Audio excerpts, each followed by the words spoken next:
At 30, she stopped introducing herself with her job title. Not because she disliked it, because she no longer felt sure it described her.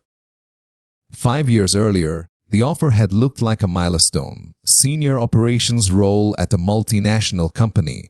Strong base salary, annual bonus, retirement contributions, international exposure. The kind of position that signals competence without noise. Her friends called it a real career. Her parents called it security. She called it responsible. She had grown up watching her mother navigate unstable income, contracts ending unexpectedly, payments delayed, plans postponed. The unpredictability shaped her more than she admitted. So when the stable path appeared, she did not hesitate. Predictable income meant predictable life. At first, everything expanded. Her apartment improved. Her wardrobe sharpened. Her savings accumulated. She traveled without calculating every expense. She sent money home without anxiety. Financial stability felt like oxygen. She did not notice when it became gravity. The company was structured, layered, efficient. Decisions moved through committees. Risk assessments preceded every initiative. Innovation existed, but inside controlled boundaries. Her role was to optimize performance across regions, reduce inefficiencies, standardize processes, ensure compliance. She was good at it. Very good. She became known for her calm during restructuring cycles. When other departments panicked about budget cuts, she presented clean spreadsheets and controlled scenarios. Executives trusted her forecasts. Trust led to more responsibility.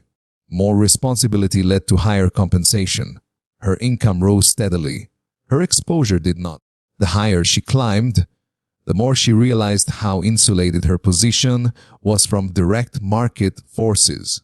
Revenue fluctuations were absorbed at levels above her. Strategic errors were diluted across divisions. Underperformance rarely translated into immediate consequence. There was comfort in that insulation. There was also distance. She began noticing how often her conversations centered on preserving margins rather than creating new ones, on protecting existing structures rather than questioning them. Her job was to reduce volatility. Over time, she reduced it in herself. At 34, she was offered an internal transfer to a faster-growing subsidiary. Smaller team, greater autonomy, less predictable outcomes. Compensation tied partially to performance. She declined. The base salary was lower. The long-term upside uncertain. The reputation of the subsidiary not yet established. She chose continuity. Continuity felt mature.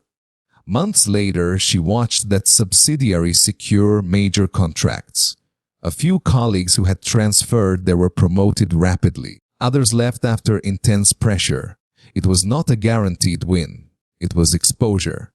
She told herself she preferred measured growth. And she did, but she started to question what she meant by growth. Her net worth increased each year. Her professional network widened incrementally. Her title gained weight, yet her daily challenges felt increasingly familiar. Different markets, same frameworks, different teams, same constraints. One evening, reviewing quarterly reports alone in her office, she calculated her projected earnings for the next 10 years if she remained on her current track. The curve was smooth, almost elegant. She then asked a different question. What would her capabilities look like in 10 years if she continued solving the same category of problems? That curve was flatter. She had optimized for income stability. She had not optimized for capability volatility. Capability volatility is uncomfortable. It forces adaptation. It requires public mistakes. It exposes limitations. Income stability protects against embarrassment. It also protects against acceleration. At 35, during a global leadership summit, she listened to a senior executive discuss organizational resilience. The phrase sounded admirable. But resilience, she realized, often meant one thing: minimizing disruption. Her entire career had been built around minimizing disruption. What if disruption was not always the enemy?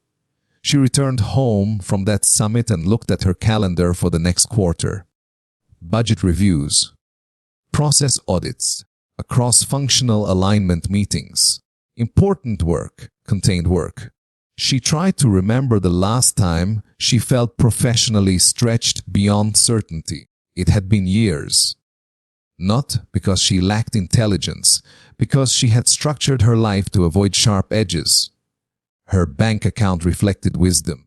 Her nervous system reflected caution. She began experimenting quietly. She accepted advisory roles in early-stage ventures outside her company. Small commitments, no public announcements. Conversations that forced her to think without institutional backing. In those meetings, she noticed something unsettling. Without the brand of her corporation behind her, her authority felt thinner. She had relied more on institutional credibility than she realized. That awareness did not weaken her. It clarified her. She understood then that her stability was partially borrowed. Borrowed from the reputation of a global entity. Borrowed from the inertia of a large system. Borrowed from collective momentum. Individually, she was skilled. But she had not tested those skills without infrastructure. That was the invisible trade-off. Her career had protected her from sharp downturns. It had also protected her from sharp growth. At 36, she received another promotion. Vice President of Operations. Significant compensation increase. Long-term incentives tied to corporate performance. The announcement was polished. Applause in conference rooms. Congratulatory messages across platforms. She felt proud and aware. Each promotion tightened her attachment to the system. Higher income, higher visibility, higher dependency. Leaving would now cost more, financially and psychologically. Security compounds, so does attachment. She stands now in a position many would envy. Financially stable, professionally respected, strategically positioned. But she sees the structure clearly. Her income is steady because her environment is controlled. Her role is valued because it reinforces continuity. Her growth is smooth because she avoids volatility. The question no longer feels dramatic. It feels structural. How long can you optimize for safety before safety begins to optimize you? She has not made a decision. She has only shifted her awareness. Stability built her life. It may also be shaping its limits. And she is beginning to wonder whether the cost of leaving is higher than the cost of staying, or whether she has been measuring the wrong cost all along.